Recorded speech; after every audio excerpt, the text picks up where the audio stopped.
എന്നെ മുമ്പ് സ്ഥിരമായി വിളിച്ചുകൊണ്ടിരുന്ന, അതായത് കഴിഞ്ഞ ഏതാണ്ട് ഒരു വർഷം മുമ്പ് മുതലേ എന്നെ വിളിച്ചുകൊണ്ടിരുന്ന, അമേരിക്കയിൽ നിന്ന് എന്നെ വിളിച്ചുകൊണ്ടിരുന്ന ഒരാളുണ്ട്, ശ്രീ ബിജോയ് പോൾ. അങ്ങനെ ഞങ്ങൾ ഫോൺ സംഭാഷണം, എന്നെ വളരെ ഇഷ്ടമുള്ള ഒരാളാണ്. എൻ്റെ വീഡിയോകളെല്ലാം കാണും അദ്ദേഹം. മാത്രമല്ല എൻ്റെ ഈ ടോക്കുകൾ എവിടെയൊക്കെ ഉണ്ടോ അതെല്ലാം അദ്ദേഹം ഫോളോ ചെയ്യും. എന്നെക്കുറിച്ചുള്ള വാർത്തകളൊക്കെ കാണും. എന്തുകൊണ്ടോ എന്നെ വളരെ ഇഷ്ടമുള്ള ഒരു മനുഷ്യനാണ്. അദ്ദേഹം വിളിച്ചുകൊണ്ടിരുന്നു. ഞാൻ അദ്ദേഹമായിട്ട് സംസാരിക്കും, സമയം കണ്ടെത്തും. ഞാൻ അദ്ദേഹത്തിൻ്റെ നമ്പരുമൊക്കെ ഫീഡ് ചെയ്തിട്ട് അദ്ദേഹമായിട്ട് ഞങ്ങൾ സംസാരിച്ച് തന്നെ വളരെ അടുത്ത ഒരു ഫ്രണ്ട്ഷിപ്പ് ഉണ്ടായി അദ്ദേഹമായിട്ട്. അപ്പോൾ ഇത് കഴിഞ്ഞതിന് ശേഷം അദ്ദേഹം ഒരിക്കൽ ഒരു 4 മാസം മുമ്പ്, 4 മാസമായി കാണും, അദ്ദേഹത്തിൻ്റെ വീട് മൂവാറ്റുപുഴയാണ്. മൂവാറ്റുപുഴ സ്വദേശിയാണ് അദ്ദേഹം. അത് എറണാകുളത്ത് അദ്ദേഹത്തിൻ്റെ വൈഫ് ഹൗസ് വൈറ്റിലയിൽ ആണ് അവർ താമസിക്കുന്നത്. വെണ്ണല ഭാഗത്താണ് താമസിക്കുന്നത്, മെഡിക്കൽ സെൻ്ററിൻ്റെ ഭാഗത്തെങ്ങാനാണ്. ശ്രീമതി ഷർമിളയാണ്. അപ്പോൾ ഇവർ അവിടെ വന്നു കഴിഞ്ഞപ്പോൾ എന്നെ വിളിച്ചു, സാർ ഞങ്ങളിവിടെ എത്തിയിട്ടുണ്ട്, ഞങ്ങൾ അങ്ങേ ഒന്ന് കാണാൻ വന്നോട്ടെ എന്ന് ചോദിച്ചു. വന്നോളാൻ പറഞ്ഞു ഞാൻ. അപ്പോൾ പിറ്റേന്ന് അപ്പോയിൻമെൻ്റൊക്കെ ഫിക്സ് ചെയ്തു. ഇവർ വന്നത് അതിൻ്റെ തലേന്നോ കണ്ടാണ്. അമേരിക്കയിൽ നിന്ന് വരുമ്പോൾ നമുക്ക് ജെറ്റ് ലാഗ് എന്ന് പറയുന്നത് വളരെ ബുദ്ധിമുട്ടുണ്ടാക്കുന്ന ഒരു കാര്യമാണ്. പക്ഷേ എന്നാലും അത് പറഞ്ഞു, അദ്ദേഹം എപ്പോഴും വരണം എന്ന് ചോദിച്ചു. ഞാൻ ചോദിച്ചു എപ്പോഴാണ് വരാൻ പറ്റിയ സൗകര്യം എന്ന് ചോദിച്ചു. കാരണം അമേരിക്കയിൽ നിന്ന് വന്നേക്കുന്ന ഒരാളാണ്, അദ്ദേഹത്തിൻ്റെ കൂടെ നമ്മൾ സമയം കറക്റ്റ് പറഞ്ഞു കൊടുക്കുന്നത്, നിങ്ങൾക്ക് സൗകര്യം ഉള്ള ഒരു സമയം പറയാൻ പറഞ്ഞു. അപ്പോൾ അദ്ദേഹം ചോദിച്ചു, സാർ പറഞ്ഞു രാവിലെ ഞാൻ പറഞ്ഞു ഓക്കെ, മേക്ക് ഇറ്റ് 11 o'clock വരാം. അല്ലെങ്കിൽ കുറച്ചുകൂടെ നേരത്തെ. ഞാൻ പറഞ്ഞു നിങ്ങളൊരു കാര്യം 9 മണിക്ക് വന്നു. സാർ ഞാൻ 9:30 വന്നോട്ടെ എന്ന് ചോദിച്ചു. വന്നോളാനും പറഞ്ഞു. അപ്പോൾ 9:30 വന്നപ്പോൾ ഇവർ രണ്ടുപേരൂടെ വരാനിരുന്നതാണ്. പക്ഷേ ഷർമിളയുടെ കാലിന് നീര്, കാരണം അവിടുന്ന് ഇങ്ങോട്ട് വന്നു കഴിയുമ്പോൾ അങ്ങനെ ഒരു പ്രശ്നമുണ്ടെന്ന്. ഇവിടുത്തെ കാലാവസ്ഥയിൽ താമസിച്ചിട്ട് അവിടെ വരുന്ന ഉടനെ ഇവർക്ക് എപ്പോഴും ഈ കാലിൽ നീര് വരും. അങ്ങനെ കാല് വയ്യ. അപ്പം ബിജോയ് തന്നെത്താൻ പോകാനായിട്ട് പറഞ്ഞു. ബിജോയ് അദ്ദേഹത്തിൻ്റെ ഡ്രൈവറുമായിട്ട് നേരെ എന്നെ കാണാനായിട്ട് വന്നു. ഈ കറക്റ്റ് ആ പറഞ്ഞ ഷാർപ്പ് ടൈമിന് 9:30 അവിടെ വന്നു കഴിഞ്ഞ് ഞങ്ങൾ സംസാരിച്ചു, നിർബന്ധമായിട്ട് സംസാരിച്ചു. അപ്പോൾ ഞാൻ പറഞ്ഞു, ബിജോയ് ഞാൻ അമേരിക്കയിൽ വരുന്നുണ്ട്. അയ്യോ വലിയ സന്തോഷം സാറ്. എന്നെ അതിന് മുമ്പേ പല പ്രാവശ്യം അദ്ദേഹം വിളിച്ചിട്ടുണ്ട്, പക്ഷേ അമേരിക്ക വരെ വരിക എന്ന് പറയുന്നത് അത്ര എളുപ്പമുള്ള കാര്യമല്ല. അപ്പം ഞാൻ പറഞ്ഞു ഞാൻ വരുന്നുണ്ട്. പക്ഷേ ഞാൻ പോർട്ട്ലാൻഡിലാണ് വരുന്നത്. സാർ അവിടെ നിന്ന് കുറേ ദൂരമുണ്ട് ഞങ്ങളുടെ അവിടത്തേക്ക്.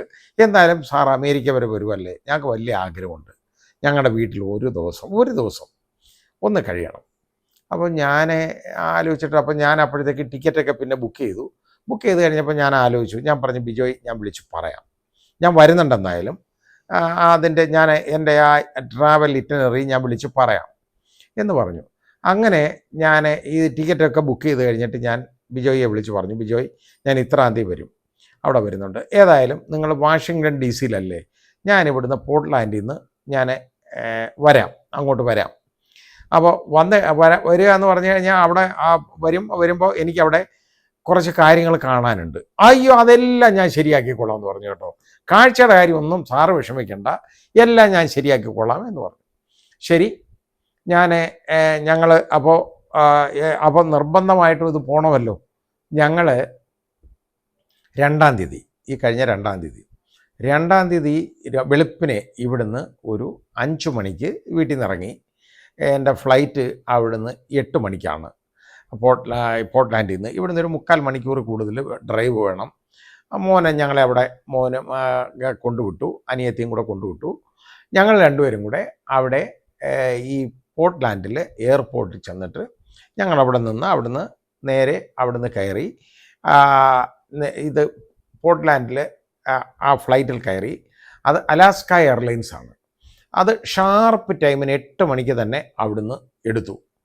അപ്പോൾ അത് അവിടെ പോർട്ട്ലാൻഡിൽ ചെല്ലേണ്ടത് യഥാർത്ഥത്തിൽ 4:45 മണിക്കാണ്. വാഷിങ്ടൺ DC ചെല്ലേണ്ടത് 4:45 മണിക്കാണ്. അപ്പോൾ ഞങ്ങൾ ഇരുന്നു. നല്ല ദീർഘദൂരമുള്ള യാത്രയാണ്, 5 മണിക്കൂർ കൂടുതൽ യാത്രയുണ്ട്. അപ്പോൾ അവിടെ ഇരുന്നു. ഈ ഫ്ലൈറ്റിലൊന്നും അത് പട്ടിണിയാണ്, രാവിലെ ഒന്നും കഴിച്ചിട്ടില്ല. ഞങ്ങൾ അതിനകത്ത് നിന്ന് ആകെപ്പാടെ നമുക്ക് കിട്ടിയത് 2 ബിസ്ക്കറ്റ് കിട്ടി കേട്ടോ ഫ്ലൈറ്റിൽ നിന്ന്. ഇതാണ് കിട്ടിയത്.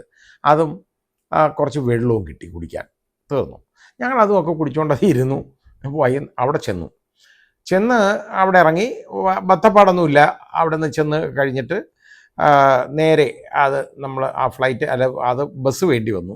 ബസ്സിനകത്ത് കയറി വേണം അതിൻ്റെ അവിടെ ചെന്ന് നമ്മളെ ഈ അറൈവലിലേക്ക് പോകാനായിട്ട്. അങ്ങനെ പോയി. അവിടെ ചെന്നതിന് ശേഷം ലഗേജ് ഒന്നും നമുക്ക് കളക്ട് ചെയ്യേണ്ട, കാരണം ഞങ്ങളുടെ ഹാൻഡ് ബാഗേജ് മാത്രമേ ഉള്ളൂ. ഇറങ്ങി നേരെ അവിടെ ചെന്ന് കഴിഞ്ഞതിന് ശേഷം ഇത് എങ്ങോട്ട് പോകണം ഇദ്ദേഹത്തെ അന്വേഷിച്ച് എന്ന് ചോദിച്ചു. അപ്പോഴത്തേക്ക് അദ്ദേഹം വിളിച്ചു. ഞാൻ സെക്കൻഡ് ടെർമിനലാണിത്, ഞാൻ ടെർമിനലിൽ തന്നെ ഉണ്ട് എന്ന് പറഞ്ഞു. ഓക്കെ, ഞാൻ പറഞ്ഞു ഞങ്ങൾ വെളിയിലേക്ക് ഇറങ്ങുകയാണ്. ഇതുപോലെ ഒരു അതിലെ പില്ലറിൻ്റെ നമ്പരും പറഞ്ഞു കൊടുത്തു. 2 or 4 എങ്ങാണ്ടാണ്, 3 or 4 എങ്ങാണ്ടാ പില്ലർ അവിടെ നിൽപ്പുണ്ട് ഞങ്ങളെന്ന് പറഞ്ഞു. അപ്പോൾ ശർമ്മിള വന്ന് ശർമ്മിളുടെ ഫോട്ടോ നേരത്തെ കണ്ടുള്ളത് കൊണ്ട് തിരിച്ചറിയാം ഞങ്ങൾക്ക്. വന്നു പറഞ്ഞിട്ട് വണ്ടി അവിടെ കിടപ്പുണ്ട് എന്ന് പറഞ്ഞു. ബിജോയ് എളുപ്പം ഓടി വന്നു, കെട്ടിപ്പിടിച്ചു. അത് കഴിഞ്ഞ് ഞങ്ങളെ കാറിനകത്തേക്ക് കൊണ്ടുപോയി. അദ്ദേഹത്തിൻ്റെ എസ് ക്ലാസ് മെഴ്സിഡസ് ബെൻസിൽ ഞങ്ങളെ കയറ്റി നേരെ ഞങ്ങൾ പോയി. അപ്പോൾ പറഞ്ഞു ഒന്നും ആഹാരമൊന്നും കഴിച്ചിട്ടില്ലല്ലോ, അതുകൊണ്ട് നമുക്ക് ഇന്ന് എങ്ങോട്ടും പോകണ്ട. ഞാൻ പറഞ്ഞു അങ്ങനെയല്ല, എവിടെയൊക്കെ വേണമെങ്കിലും പോവുകയൊക്കെ ചെയ്യാം, എന്നാലും നാളെ മതി കാണാനുള്ളത്, എങ്ങും ഇറങ്ങുന്നില്ല എന്ന് ഞാൻ പറഞ്ഞു. അങ്ങനെ പോയ വഴിക്ക് തന്നെ അദ്ദേഹത്തിൻ്റെ വീട് വിർജീനിയയിലാണ്. അപ്പോൾ വാഷിങ്ടൺ DC-ന്ന് വിർജീനിയയിലേക്ക് പോകണം. ഏതാണ്ടൊരു അറൗണ്ട് 20-25 മൈൽസ് ഇത്രയേ ഉള്ളൂ. ഹെവി ട്രാഫിക്കാണ്.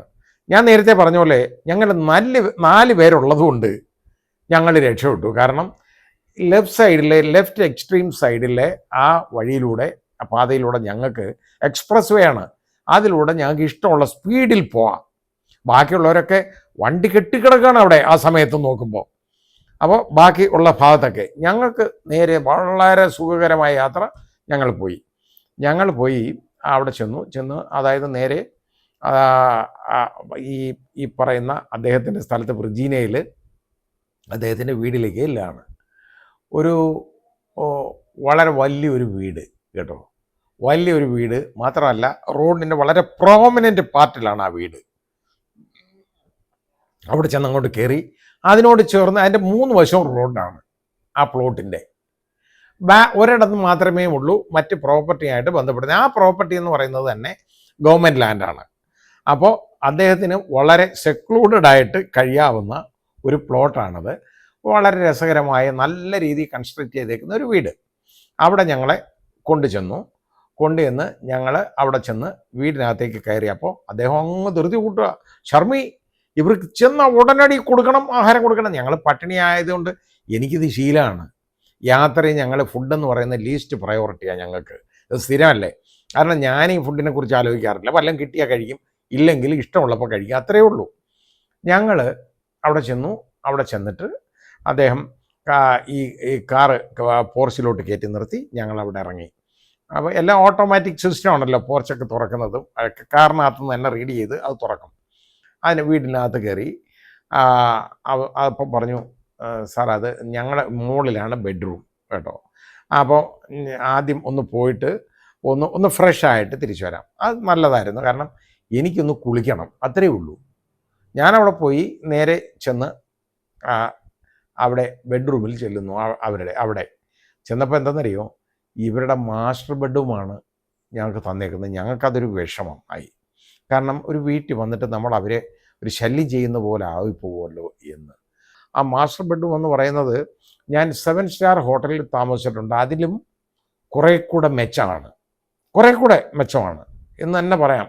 കാരണം ആ രീതിയിലുള്ള ലൈറ്റ് അറേഞ്ച്മെൻറ്റ്സ്, ഡ്രസ്സിങ് റൂമായാലും അത് ബാക്കി അതിനകത്ത് തന്നെ ഒരു ലിവിങ്, എല്ലാം എവറിതിങ്, ഒരു ഓഫീസ് സ്പേസ്, ഇതെല്ലാം ഉണ്ട്. വളരെ വലിയ, അത് മാത്രമല്ല വലിയ ടബ്, അതൊന്നും ഞാൻ ഉപയോഗിക്കാറില്ല.